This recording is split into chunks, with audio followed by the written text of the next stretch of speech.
खानदान की करप्शन का केस है। हम कहीं नहीं जा रहे अल्लाह के फजल से।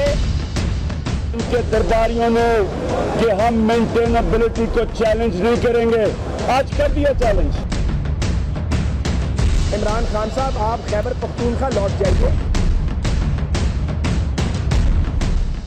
सुप्रीम कोर्ट के बाहर मीडिया से गुफ्तगू करते हुए इमरान खान ने कहा कि सुप्रीम कोर्ट के हुक्म के बाद नवाज शरीफ के 3 बच्चों को जवाब दायर नहीं किए गए। नवाज शरीफ ने पार्लियामेंट में कहा कि वो एहतसाब के लिए तैयार हैं, तो फिर अब तक जवाब दायर क्यों नहीं किए गए।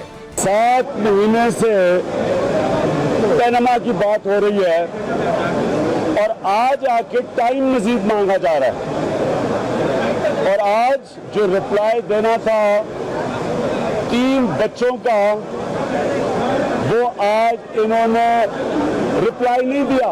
चेयरमैन तहरीक इंसाफ ने कहा कि नवाज शरीफ के दरबारियों ने कहा था कि उस मामले पर अदालती कार्रवाई पर सवाल नहीं उठाएंगे, लेकिन आज अटॉर्नी जनरल के जरिए चैलेंज किया गया, जिसे अदालत ने मुस्तरद कर दिया।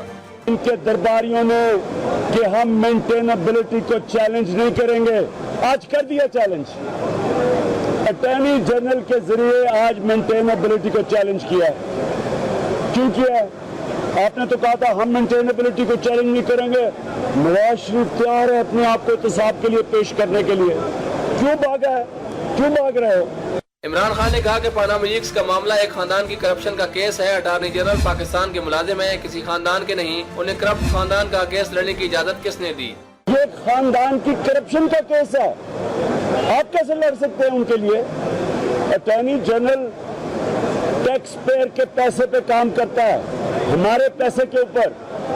इसको किसने इजाजत दी है कि खानदान, एक शरीफ खानदान का केस लड़े जाके? हम बड़ा स्ट्रॉन्ग ऑब्जेक्शन करेंगे इसके ऊपर।